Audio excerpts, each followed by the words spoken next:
బయటకైతే ఈరోజు బంధువులు వచ్చేస్తున్నారు, అందుచేత అన్నీ రెడీ చేసి పెట్టుకుంటున్నాను. కొత్తిమీర కర్రీస్లోకి, అలాగే వడలోకి మిర్చి, ఆనియన్స్ స్వీట్ చేస్తున్నానండి. బయట ఏం తెప్పించకుండా క్యారెట్ చేస్తున్నాను అన్నమాట. క్యారెట్, అలాగే గోంగూర, రొయ్యలు చేయాలన్నమాట. గోంగూరతో రొయ్యల కర్రీ, రొయ్యల కూర.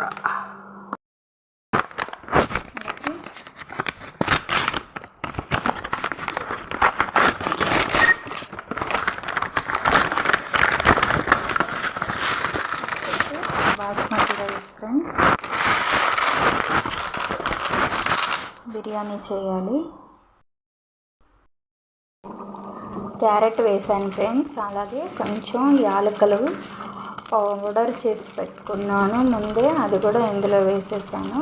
చూస్తున్నారు కదా, ఇలా బాగా టుకటుక ఉడకాలన్నమాట. ఆ పచ్చి వాసన పోయేదాకా బాగా ఉడికితే క్యారెట్ అనేది ఏదో వాసన లేకుండా స్వీట్ చాలా బాగా వస్తుంది.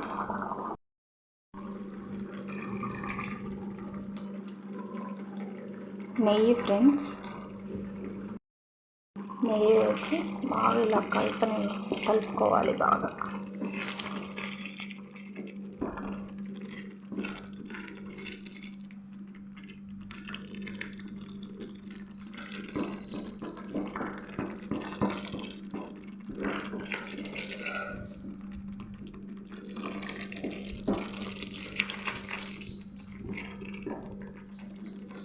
ఇది ఉడికేలోపు మనం ఈ గోంగూరని మిక్స్ చేసుకుందాం. కొంచెం ఇలా ఉంటే సరిపోతుంది అన్నమాట ఫ్రెండ్స్, రొయ్యల కూరలోకి కదా.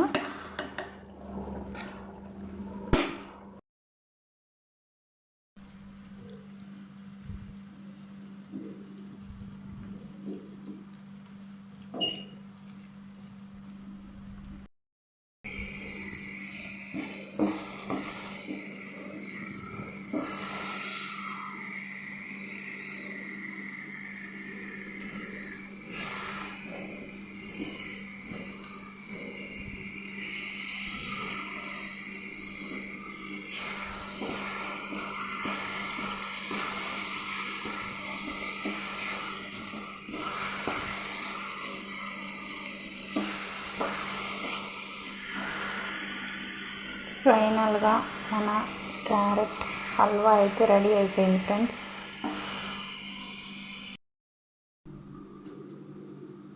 రైస్కి రెడీ అవుతుంది.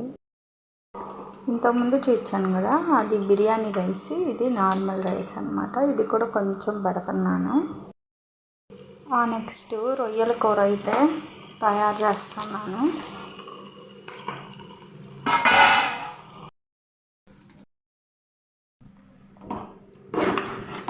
గోంగూర రొయ్యలు అయితే రెడీ అయిపోయాయి ఫ్రెండ్స్. ఇంకెంత ఒక్క నిమిషం అట్లా ఆన్ చేసి ఆపేసేయడమేనమాట.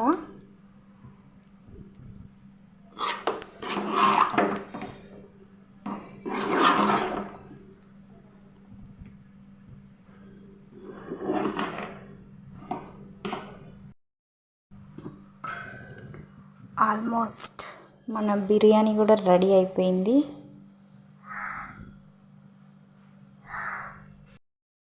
చూస్తున్నారు కదా, రైస్ కూడా రెడీ అన్నట్టు. మన స్వీట్ ఐటమ్ అండి, ఫస్ట్ చేసి పెట్టాను కదా.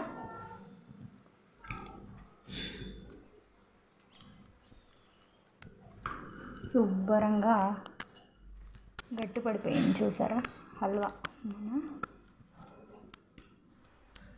క్యారెట్ హల్వా. ఇది రొయ్యల ఫ్రై కోసం ఫ్రెండ్స్.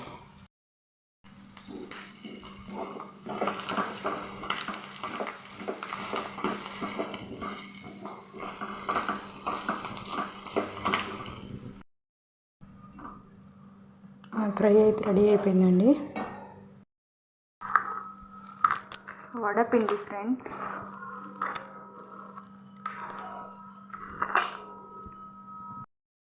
కలిపి పెట్టేశాను.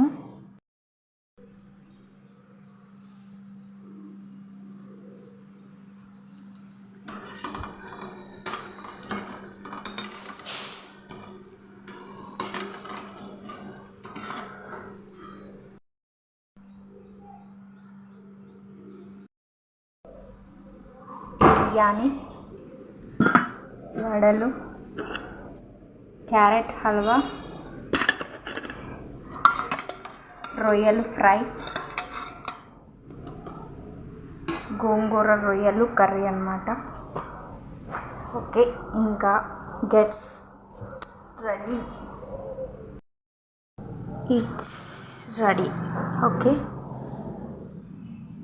Gets ready, it's ready. వాళ్ళు రాగానే ఇంకా భోజనం పట్టించడం ఒక్కటే ఆలస్యం అన్నమాట.